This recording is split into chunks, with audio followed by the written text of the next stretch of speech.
لا الہ الا اللہ محمد الرسول اللہ، میں کلمہ پڑھ کے 3 قسمیں کھا کے کہہ رہا ہوں، واللہ باللہ تاللہ، جس بندے کا نام ڈاکٹر محمد اشرف آصف جلالی ہے، نہ وہ گستاخ تھا نہ وہ گستاخ ہے۔ آئندہ کی میں بات نہیں کرتا، لیکن میں اس وقت تک اس معاملے کے حوالے سے ڈاکٹر صاحب کی بات کروں، کلمہ پڑھ کے کہہ رہا ہوں، آپ مطمئن رہیں، ڈاکٹر صاحب جیسی شخصیت جس نے ساری زندگی دین متین پہ پہرا دیا، وہ کبھی گستاخی کا سوچ بھی نہیں سکتے۔ یہ سارا پری پلان ایک گیم ہے۔ بے گناہ سیدہ زہرا طیبہ طاہرہ سیدہ زہرا۔ ڈاکٹر صاحب نے کوئی گستاخی نہیں کی ہے، ایک شرعی مسئلہ ہے، علمی مسئلہ ہے، تحقیقی مسئلہ ہے۔ میں کہتا ہوں اس کو عوام میں آنا ہی نہیں چاہیے تھا۔ یہ تو پرانا خطاب تھا، اس سے ایک کلپ کاٹ کے نکالا گیا اور ایک پوری پری پلان یہ ساری گیم تھی۔ میں 4 مہینے سے نہیں بول رہا، میں نے تو یہ چیز دیکھی ہے، میرا تو خون کھول گیا کہ اس پہ بھی کفر کے فتوے آنے لگے۔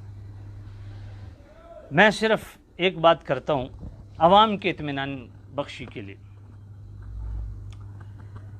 دیکھو، سب سے پہلے جب یہ کلپ آیا تھا، بلکہ نکال کے ڈالا گیا تھا ایک سازش کے تحت، تو اس پہ حضرات نے تحفظات کا اظہار کیا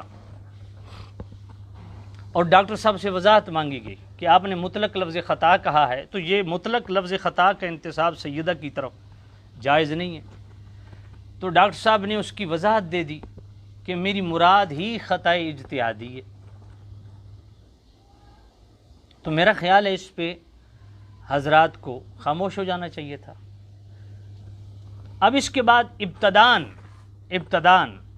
جن میں حضور قبلہ پیر طریقت پیر سید نوید الحسن شاہ صاحب زیب سجادہ آستان عالیہ بکی شریف، حضرت قبلہ شیخ الحدیث، ہزاروں علماء کے استاذ، حتیٰ کہ قبلہ علامہ خادم حسین رضوی صاحب کے بھی استاد شیخ الحدیث علامہ حافظ عبدالستار سعیدی دامت برکاتہم القدسی، حضرت قبلہ صاحبزادہ پیر میاں ولید صاحب شرق پوری، قبلہ پیر طریقت پیر تنویر صاحب کوٹلہ شریف، اور خود قبلہ ڈاکٹر صاحب کے استاد شیخ الحدیث قبلہ ظہور احمد جلالی صاحب، یہ مقتدر اور بڑے درد دل رکھنے والی ہستیاں ابتدان ڈاکٹر صاحب کے پاس گئے۔ اب ڈاکٹر صاحب سے مطالبہ ان لوگوں نے کیا کیا؟ یہ جو آپ کفر کے فتوے لگا رہے ہو، میں آپ سے پوچھتا ہوں، اگر تم میں رتی برابر بھی اخلاقی جرت ہے، بتاؤ انہوں نے ڈاکٹر صاحب کو جا کے کیا مطالبہ کیا؟ رجوع کا، توبہ کا؟ بلکہ قبلہ شیخ الحدیث حافظ عبدالستار سعیدی صاحب کا تو بیان ریکارڈ پہ ہے، میں نے خود وہ وائس سنی ہے۔ قبلہ شیخ الحدیث عبدالستار سعیدی صاحب نے ارشاد فرمایا کہ ہم ڈاکٹر صاحب کے پاس گئے، ہم نے انہیں کہا کہ ہم آپ سے رجوع کا مطالبہ نہیں کر رہے، بس صرف اتنا ہماری ڈیمانڈ ہے کہ عوام چونکہ اس علمی مسئلہ کو نہیں سمجھ پا رہے اور لفظ خطا کو لے کے شرپسند لوگ اس کو غلطی اور گناہ کے معنی میں بیان کر کے لوگوں کو دھوکہ دے رہے ہیں، آپ یہ الفاظ تبدیل کر دیں، بس صرف الفاظ کی تبدیلی کی ڈیمانڈ تھی۔ تو ڈاکٹر صاحب نے فرمایا کہ ٹھیک ہے، آپ لکھ دیں، جو الفاظ تبدیل کرنے آپ لکھ دیں، اگر وہ شریعت کے موافق ہے تو میں کر دیتا ہوں، اگر شریعت کے موافق نہیں تو یقیناً میرے تحفظات ہیں۔ یہاں پہ دونوں حضرات سے مسٹیک ہوئی، ڈاکٹر صاحب سے بھی اور یہ جو ابتدان وفد گیا تھا ان بزرگوں سے بھی۔ مسٹیک کیا ہوئی؟ مسٹیک یہ ہوئی کہ ڈاکٹر صاحب نے بھی، میرا خیال ہے، اللہ کرے بدگمانی نہ ہو، کہ اجلت میں معاملہ کیا اور یہ حضرات بھی اجلت میں واپس آ گئے، اور میں ان کو سلام عقیدت پیش کرتا ہوں کہ جو اصل اہل سنت کے ہمدرد ہیں، جو ابتدان گئے ڈاکٹر صاحب کے پاس، تاحال ان میں سے ابھی تک کسی شخصیت نے کوئی فتویٰ نہیں دیا۔ وہ بزرگ ہستیاں تو رجوع کا بھی مطالبہ نہیں کر رہی تھیں، توبہ کا مطالبہ نہیں کر رہی تھیں، وہ تو صرف اتنا مطالبہ کر رہی تھی کہ الفاظ تبدیل کر لیں۔ تو یہاں پہ ذرا مسٹیک ہوئی ہے، وہ بزرگ واپس نہیں آنے چاہیے تھے۔ یہاں ڈاکٹر صاحب بھی مسٹیک کر گئے کہ ان کو چاہیے تھا کہ بزرگوں کو ہر صورت وہاں بٹھاتے، اس مسئلے کا حل نکالتے، 1 دن 2 دن 4 دن، کون سا مسئلہ ہے جو حل نہیں ہوتا؟